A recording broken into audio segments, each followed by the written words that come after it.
Arrest பண்ணிட்டாங்க. எஃப்ஐஆர்லாம் already போட்டாங்க. உங்களுக்கு தெரியும், நேற்று நள்ளிரவு தான் அவங்க வந்து 11 மணிக்கு மேலே அவங்கள வந்து கைது செஞ்சுருக்காங்க. இப்போ வந்து முடிஞ்சிருக்குது.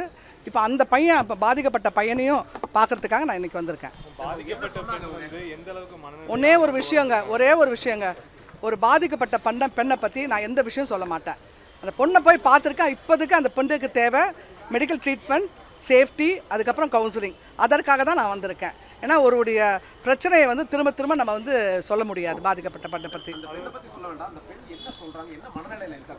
கண்டிப்பாக ஷாக்கில் இருப்பாங்கல்ல. என்ன மனநிலை ஷாக்கில் இருப்பாங்க. அதற்கான கவுன்சிலிங் நான் வந்து கொடுத்து கொண்டு தான் இருக்காங்க.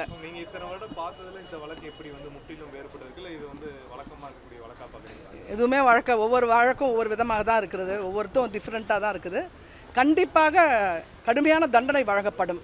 அதில் மாற்று கருத்தே கிடையாது. இது ஒரு கொடூர செயல் தான் நான் சொல்லுவேன். இது ரொம்ப என்ன இப்படி மாதிரி இருக்காங்க ஆட்கள்ன்றது வந்து கேட்கும்போது அதிர்ச்சியாக தான் இருக்கிறது நமக்கு. யார் சொன்னாங்க உங்களுக்கு? யார் சொன்னா 4 மணி நேரம் போராடினது? நீ சொல்லியிருக்காங்களா?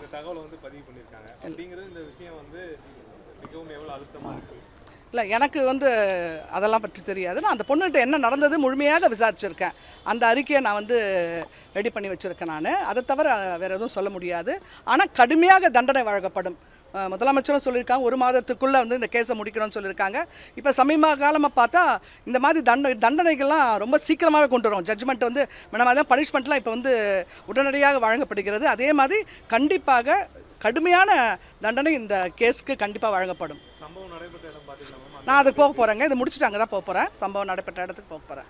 பொதுவான ஒரு கருத்து, பெண்களுக்கு எதிரான குற்றங்கள் வந்து அதிகமாயிருக்கு, பாலியல் தொடர்பான இந்த குற்றங்கள்லாம் அதிகமாயிட்டு இருக்குன்றாங்க. உங்களுடைய பார்வை? நிறைய விழிப்புணர்வு இருக்கிறதுனால பெண்கள் தைரியமாக வந்து சொல்கிறாங்க. அது ஒரு முக்கியமான ஃபேக்டர். நம்ம 2022 பார்த்தா நிறைய பெண்களிடம் நாங்கள் வந்து ஆணையமாக இருக்கட்டும், சமூக நலத்துறையாக இருக்கட்டும், குறிப்பாக ஆணையம் பார்த்தா ஒரு 40,000 மாணவிகளுக்கு மேலே நாங்கள் முடிஞ்ச அளவு நாங்கள் விழிப்புணர்வு கொண்டு வருகிறோம். முன்னெல்லாம் வந்து பெண்கள் வந்து சொல்கிறதுக்கு பயப்படுவாங்க. இன்றைக்கி பெண்கள் தைரியமாக வந்து தங்கள் பிரச்சனைகளை இந்த மாதிரிலாம் நடக்குது வந்து சொல்கிறாங்க. ஒரு சொல்யூஷனும் வருது. வேற ஆமாங்க, கண்டிப்பாக. ஆமாம், தைரியமாக இங்கே வந்து இப்போ எல்லா இடத்துலையும் வந்து உதவி எண் இருக்குது, ஹெல்ப்லைன் இருக்குது, அவங்க தங்கக்கூடிய இடங்கள், நிறைய வசதிகள், பிரச்சனை எல்லாம் அவங்களுக்கு ஒரு தீர்வு இருக்கிறதுனால தைரியமாக வந்து சொல்கிறாங்க பெண்கள்.